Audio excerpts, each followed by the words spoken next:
பிராமணர்கள் திராவிட முன்னேற்ற கழகத்திற்கு எதிரானவர்கள் கிடையாது. திராவிட முன்னேற்ற கழகம் கூட பிராமணர்களுக்கு எதிரானவர்கள் கிடையாது. அழகா சொன்னாரு எஸ்.வி. சேகர். எல்லாரும் பிராமணர்கள் திமுக எதிரியா நினைக்கிறீங்க. திராவிட முன்னேற்ற கழகம் பிராமணர்களுக்கு எதிரான ஒரு கட்சி கிடையாது. அவங்க ஆன்மீகத்திற்கோ கடவுளுக்கோ எதிரானவர்கள் கிடையாது. அது திராவிடர் கழகம், இது திராவிட முன்னேற்ற கழகம். நியாய விலைக்கடையில குடும்ப தலைவர்களுக்கு 1000 ரூபாய் கொடுக்கறாங்க. அந்த 1000 ரூபாய் பிராமணர்களுக்கு இல்லைன்னு சொல்றாங்களா? பிராமணருக்கும் கொடுக்கறாங்க. இன்னைக்கு பெண்கள் இலவசமாக பேருந்துல பயணம் செய்யறாங்க. பிராமண பெண்கள் அந்த பேருந்தில் இலவசமாக பயணம் செய்யக்கூடாது என்று சொல்லுகிறார்களா? திராவிட முன்னேற்ற கழக அரசியல் நமது பிராமண பெண்கள் கூட பேருந்தில் இலவசமாக பயணம் செய்கிறார்கள். புதுமை பெண் திட்டத்தின் மூலமாக அரசு பள்ளியை படித்துவிட்டு கல்லூரிக்கு செல்லும் பொழுது மாத உதவித்தொகை 1000 ரூபாய் தருகிறார்கள்.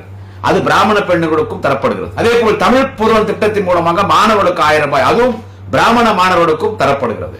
எனவே திராவிட முன்னேற்ற கழகத்தினுடைய எல்லா சலுகைகளும் நமது பிராமணர்களுக்கும் அது கிடைக்கிறது. எனவே பிராமணர்களுக்கு திமுக எதிரான இயக்கம் கிடையாது நான் சொல்லி அவர் தெளிவா சொன்னார்.